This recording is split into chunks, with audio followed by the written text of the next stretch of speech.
હવે example 2 start કરીએ. Example 2, prove that every constant function is Riemann integrable on any closed interval and find value of Riemann integration. અથવા તો આનો આ જ ક્વેશ્ચન આ રીતે પણ પૂછાય. Function f is a closed interval a b to r defined as for every x belongs to closed interval a b where function f of x is equal to k where k is a constant, then so that function f is Riemann integrable. અથવા તો જો રીમાન integrable હોય તો એનું રીમાન integration find કરો. તમને આ રીતે બે રીતે ક્વેશ્ચન પૂછાય છે. તમને એક્ઝામ્પલનું સ્ટેટમેન્ટ વ્યવસ્થિત ખ્યાલ હોવું જોઈએ, અથવા તો એને બરોબર સમજો. તમને શું આપેલું છે, ફરી વખત ક્વેશ્ચન વાંચીએ. Prove that every constant function is Riemann integrable on closed interval a બી.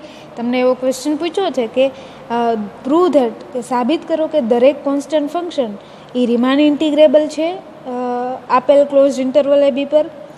જો હોય તો એની વેલ્યુ ફાઇન્ડ કરો. ક્વેશ્ચન સમજાઈ ગયો તમને? અથવા તો આનો આ જ ક્વેશ્ચન કે આ ફંક્શન કયું આપેલું છે, closed interval a b to R defined as for every x belongs to closed interval a b. દરેક એક્સ છે એ ક્લોઝડ ઇન્ટરવલ એ બી પર આવેલો છે. અને જો એની ઇમેજ મતલબ કે એનું function f of x is equal to k અને ફંક્શન કેવું આપેલું છે, constant, then so that function f is Riemann integrable. જો કોન્સ્ટન્ટ ફંક્શન હોય તો ક્લોઝડ ઇન્ટરવલ એ બી પર એ રીમાન ઇન્ટિગ્રેબલ છે, ક્વેશ્ચન પૂછો. અને જો હોય તો એની વેલ્યુ ફાઇન્ડ કરો. ક્વેશ્ચનને બરોબર સમજાઈ જવો જોઈએ તો જ તમે એનું પ્રૂફ આપી શકશો. સોલ્યુશન. વિદ્યાર્થી મિત્રો, આપણને શું આપેલું છે, ફંક્શન આપેલું છે. ક્યાંથી ક્યાંનું આપેલું છે, let function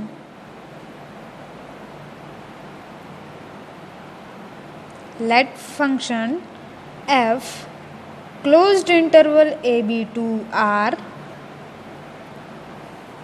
and we have given function f of x is equal to k. અને આપણે શું લેવાનું છે, ટેક. f of x જે આપેલું છે એનો જ યુઝ કરીએ. ફંક્શન આપેલું છે ક્યાંથી ક્યાંનું, a to b tends to r. Function f of x is equal to k where for every x belongs to closed interval a b where k is, અહીંયા k શું છે, constant, where k is a constant. હવે વિદ્યાર્થી મિત્રો, અહીંયા closed interval a બી આપેલું છે. Closed interval a બી આપેલું છે તો એના ફરી વખત આપણે ફર્સ્ટ ઓફ ઓલ શું લેવાના, એના પાર્ટીશન લઈએ તો દરેક ઇન્ટરવલ પરની મેક્સિમમ વેલ્યુ અને મિનિમમ વેલ્યુ ફાઇન્ડ કરી શકીએ. અને એનું upper Riemann sum, lower Riemann સમ ફાઇન્ડ કરી અને એનું અપર રીમાન ઇન્ટિગ્રેશન અને લોઅર રીમાન ઇન્ટિગ્રેશન ફાઇન્ડ કરે છે. હવે તમને ખ્યાલ હોવો જોઈએ કે જો રીમાન ઇન્ટિગ્રેબલ દર્શાવવું હોય અથવા તો બતાવવું હોય તો શેની જરૂર પડશે, જો ફંક્શન રીમાન ઇન્ટિગ્રેબલ બતાવવા માટે એની અપર રીમાન ઇન્ટિગ્રેશન હોવું જોઈએ અને લોઅર રીમાન ઇન્ટિગ્રેશન હોવું જોઈએ. એટલે કે બંને એક્ઝિસ્ટ હોય તો ને તો જ ફંક્શન ઇઝ રીમાન ઇન્ટિગ્રેબલ, આવું આપણે કહી શકીએ છીએ. તો રીમાન ઇન્ટિગ્રેશન બતાવવા માટે એની અપર રીમાન સમ પણ ફાઇન્ડ કરવી પડશે, લોઅર રીમાન સમ પણ ફાઇન્ડ કરવી પડશે, બરોબર ને? હવે અપર રીમાન સમ અને લોઅર રીમાન સમ ફાઇન્ડ કરવા માટે તમને ખ્યાલ છે શેની જરૂર પડશે, દરેક ઇન્ટરવલની લેન્થ અને મેક્સિમમ વેલ્યુ, અને દરેક ઇન્ટરવલની લેન્થ અને મિનિમમ વેલ્યુ, તો તમને લોઅર રીમાન સમ મળશે. એવી જ રીતે અપર રીમાન સમ તમને મળી જશે. એના પછી એની ગ્રેટેસ્ટ લોઅર બાઉન્ડ્રી અને અપર રીમાન સમ અને લોઅર રીમાન સમની ગ્રેટેસ્ટ લોઅર બાઉન્ડ્રી અને લીસ્ટ અપર બાઉન્ડ્રી ફાઇન્ડ કરી અને એના અપર રીમાન ઇન્ટિગ્રેશન અને લોઅર રીમાન ઇન્ટિગ્રેશન ફાઇન્ડ કરીએ. Let's start. Partition. Let partition P is equal to A is equal to x0, x1, x2 up to xn is equal to b. આ closed interval a બીના આપણે n જેટલા partition પડ્યા. And sub interval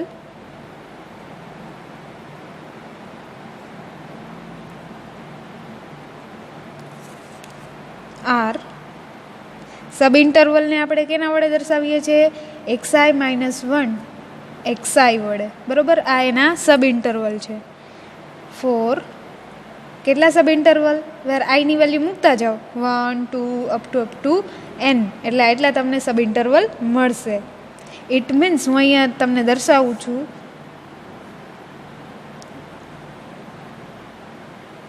આ કોઈ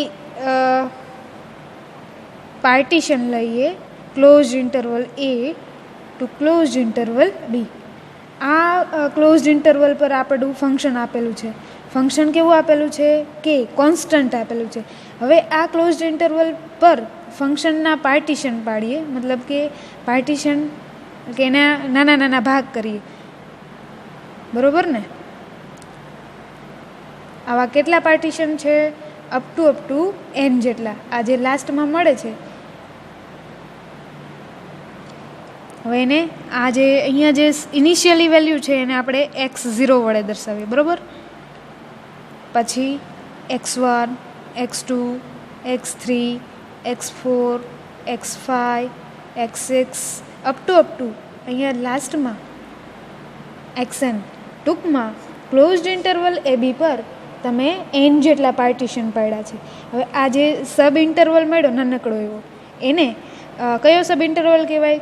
closed interval x0 to x1, second sub interval x1 to x2, third sub interval x2 to x3 up to. એવી જ રીતે અહીંયા લાસ્ટમાં closed interval xn -1 to xn. ખ્યાલ આવી ગયો? હવે આ દરેક સબ ઇન્ટરવલની મિનિમમ વેલ્યુ ફાઇન્ડ કરશું, મેક્સિમમ વેલ્યુ ફાઇન્ડ કરશું ને સબ ઇન્ટરવલની લેન્થ ફાઇન્ડ કરવાના છે. આવા એક્ઝામ્પલ પણ આપણે ભણી ગયા છે. બટ અહીંયા જે ફંક્શન આપેલું છે, function f of x is equal to કે માટે આપણે એની અપર રિમાન સમ, લોઅર રિમાન સમ ફાઇન્ડ કરીએ. એના પછી એની અપર રિમાન ઇન્ટિગ્રેશન ફાઇન્ડ કરશું, લોઅર રિમાન ઇન્ટિગ્રેશન ફાઇન્ડ કરીએ. અને જો બંને સેમ હોય તો આ ફંક્શન કેવું હશે? Riemann integrable. એટલે અત્યારે આપણે first of all upper Riemann sum find કરવું છે, તો એમાં મેક્સિમમ વેલ્યુની જરૂર પડશે. હિયર મેક્સિમમ વેલ્યુને આપણે કોના વડે દર્શાવીએ છીએ? કેપિટલ એમઆઈ વડે. હવે વિદ્યાર્થી મિત્રો, આ ક્લોઝડ ઇન્ટરવલ એ બી છે, એ ક્લોઝડ ઇન્ટરવલ એ બી પર આપેલું ફંક્શન કે કોન્સ્ટન્ટ છે. મતલબ કે આપણે એના પાર્ટીશન પડ્યા તો દરેક ક્લોઝડ ઇન્ટરવલ અથવા તો સબ ઇન્ટરવલની મેક્સિમમ વેલ્યુ અને મિનિમમ વેલ્યુ કેવી હશે? કોન્સ્ટન્ટ જ હશે. આ સબ ઇન્ટરવલની બધી જ વેલ્યુઓ કેવી હશે? કોન્સ્ટન્ટ. મતલબ કે અહીંયા સબ ઇન્ટરવલ લીધો ફર્સ્ટ, એમાં મેક્સિમમ વેલ્યુ કોન્સ્ટન્ટ હશે, એને આપણે કે વડે દર્શાવીએ, બરોબર ને, કેમ કે આપણને ફંક્શન જ કોન્સ્ટન્ટ આપેલું છે. પછી second sub interval, third sub interval, એમ એનમાં સબ ઇન્ટરવલમાં મેક્સિમમ વેલ્યુ કેવી હશે? Constant, because we have given function is constant. એટલે કે maximum value capital MI is equal to કે વડે દર્શાવ્યું. એવી જ રીતે મિનિમમ વેલ્યુને આપણે શેના વડે દર્શાવીએ છીએ? Small MI.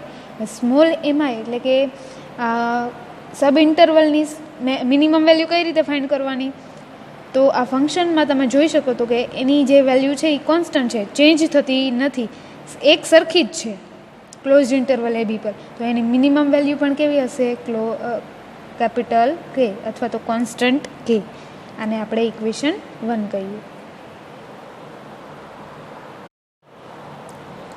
હવે અપર રીમાન ઇન્ટિગ્રેશન અને લોઅર રીમાન ઇન્ટિગ્રેશન ફાઇન્ડ કરવા માટે તમને ખ્યાલ છે એની ડેફિનેશનમાં અપર રીમાન સમ અને લોઅર રીમાન સમ જોઈએ છે. એટલે તો ફર્સ્ટ ઓફ ઓલ આપણે અપર રીમાન સમ ફાઇન્ડ કરીએ.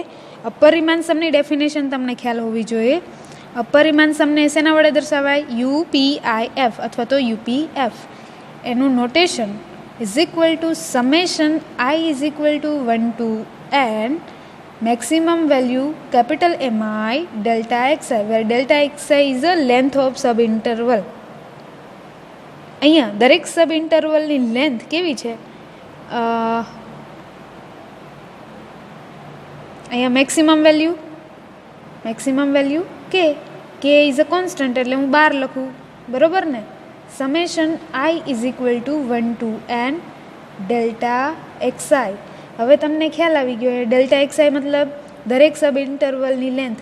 ફર્સ્ટ સબ ઇન્ટરવલની length, second, third, up to એમ એક્સએન, આ દરેક સબ ઇન્ટરવલની લેન્થનું એડિશન કરશો તો અહીંયા લાસ્ટમાં શું છે? B and initially value a, એટલે કે જે હોલ લેન્થ કેટલી મળશે? B minus a is equal to k into આ લેન્થ તમને હોલ કેટલી મળશે? B minus a. તમને ખ્યાલ ન આવે તો હું ફરી વખત અહીંયા દર્શાવું સાઈડમાં. શા માટે b minus a? It means summation i is equal to 1 to n delta x i. આને આપણે લખવું હોય તો કેમ લખાય? Delta x one plus delta x two up to delta x n.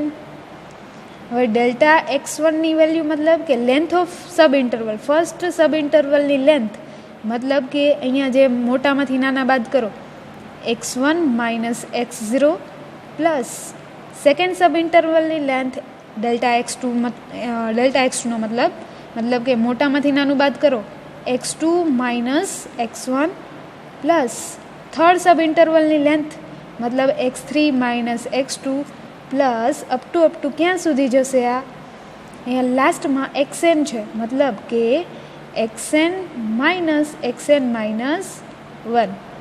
હવે તમને વિદ્યાર્થી મિત્રો ખ્યાલ આવી ગયો હશે. અહીંયા minus x one plus x one cancel out, plus x two minus x two cancel out, એવી જ રીતે x three minus x three cancel out થશે. એવી જ રીતે આ ટર્મ પણ કેવી થશે? Minus x n minus one, અને આગળની term positive x n minus one positive હશે ને આમ નેગેટિવ છે, કેન્સલ આઉટ થઈ જશે. તો હવે આમાં અહીંયા શું બચ્યું? Minus x zero. Minus x zero મતલબ શું છે? એક્સ ઝીરોની વેલ્યુને આપણે એ વડે દર્શાવી, મતલબ કે અહીંયા માઇનસ એ, અને આ ટર્મમાં પોઝિટિવ ટર્મ પ્લસ અહીંયા એક્સએન ઇઝ ઇક્વલ ટુ એક્સએનને આપણે શું દર્શાવ્યું? બી વડે દર્શાવ્યા છે, બરાબર ને? હવે આને અરેન્જ કરી નાખીએ, પોઝિટિવ ટર્મ પહેલાં લખીએ, નેગેટિવ ટર્મ પછી બી માઇનસ એ. હવે તમને ખ્યાલ આવી ગયો કે હોલ સબ ઇન્ટરવલની length summation i is equal to 1 to infinite delta x આઈની વેલ્યુ શું થશે? B minus a. And function capital એમઆઈની વેલ્યુ, મતલબ કે દરેક સબ ઇન્ટરવલમાં મેક્સિમમ વેલ્યુ કેપિટલ એમઆઈ જ છે અને કોન્સ્ટન્ટ છે, એટલે હું અહીં 12 લખું છું, કે ઇન્ટુ બી માઇનસ એ. અપરિમાણ સમ મળી ગયું. અને આપણે ઇક્વેશન 1 તો આપ્યું, અને ઇક્વેશન 2 કહીએ. હવે એવી જ રીતે વિદ્યાર્થી મિત્રો, similarly we can find lower Riemann sum. Lower Riemann સમનું નોટેશન એલપીએફ. એની લોઅર રીમાન સમની definition summation i is equal to 1 to n small m i delta x i. હવે વિદ્યાર્થી મિત્રો, સ્મોલ એમઆઈની મતલબ શું છે? આપણે મિનિમમ વેલ્યુ દરેક સબ ઇન્ટરવલની કેપિટલ કે, અને કે છે એ કોન્સ્ટન્ટ છે, એટલે હું 12 લખું, કોઈ વાંધો ન હોય તો. Summation i is equal to 1 to n delta x i. વિદ્યાર્થી મિત્રો, હમણાં જ આપણે પ્રૂફ કર્યું, summation i is equal to 1 to n delta એક્સઆઈની વેલ્યુ શું થશે? B minus a. Put this value in equation b minus a. આને આપણે ઇક્વેશન 3 કહીએ.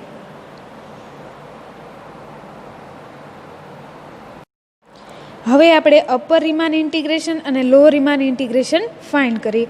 અપર રીમાન ઇન્ટિગ્રેશનનું નોટેશન એને આપણે કોના વડે દર્શાવીએ? અપર રીમાન ઇન્ટિગ્રેશનને a to b bar f of x d x. એની definition greatest lower bound of upper Riemann sum UP f. હવે વિદ્યાર્થી મિત્રો, તમને ખ્યાલ છે greatest lower bound and UPF હમણાં જ ફાઇન્ડ કર્યું. ઇક્વેશન કયું છે? 2. Put this value in equation k into b minus a. એનો મતલબ કે જે આ બી ઇન્ટુ કે ઇન્ટુ બી માઇનસ એ, એમાં જે ગ્રેટેસ્ટ લોઅર બાઉન્ડ્રી છે એ કોણ છે? આમાં જે નાનામાં નાના લોઅર બાઉન્ડ્રીમાં જે સૌથી મોટી હોય તે એની બાઉન્ડ્રી. અહીંયા કે કોન્સ્ટન્ટ છે, બી માઇનસ એ પણ કોન્સ્ટન્ટ છે, એટલે આને કઈ રીતે લખી શકશું? કે ઇન્ટુ બી માઇનસ એ. આને ઇક્વેશન 4 કયો.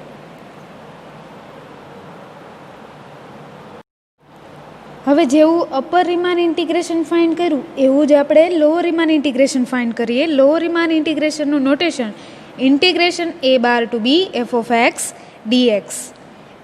એની ડેફિનેશન તમને ખ્યાલ છે, યાદ રાખી લેજો મિત્રો. Lower LUB least upper bound of lower Riemann sum LPF. LPFની વેલ્યુ હમણાં જ આપણે પ્રૂફ કરી, એને ઇક્વેશન કયું ઇક્વેશન છે? Equation 3. Put this value in equation is equal to least upper bound of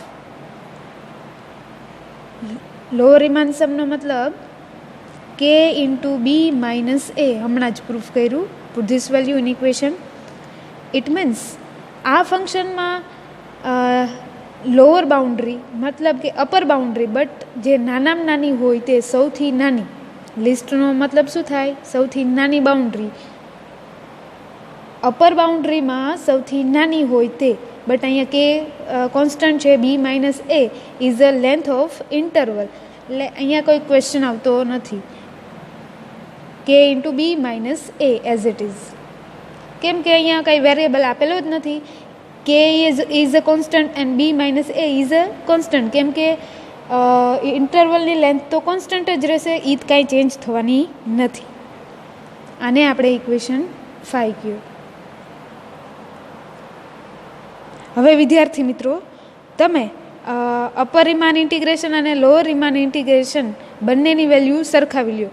અહીંયા અપર રીમાન ઇન્ટિગ્રેશનની વેલ્યુ ઇક્વેશન 4 કે જે k into b minus a છે, એન્ડ લોઅર રીમાન ઇન્ટિગ્રેશનની value k into b minus a. બંને value કેવી છે? Same. It means from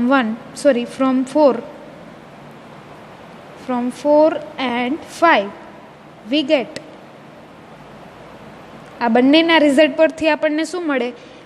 upper Riemann integration અને લોઅર રીમાન ઇન્ટિગ્રેશનની વેલ્યુઓ સેમ મળે છે. It means that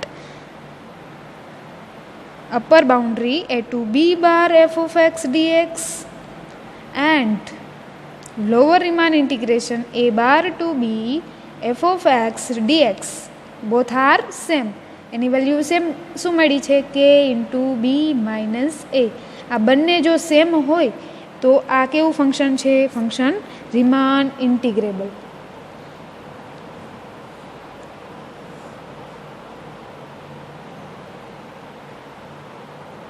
it means that જો આ ફંક્શન રીમાન ઇન્ટિગ્રેબલ હોય તો આને આપણે કેના વડે દર્શાવીએ છીએ?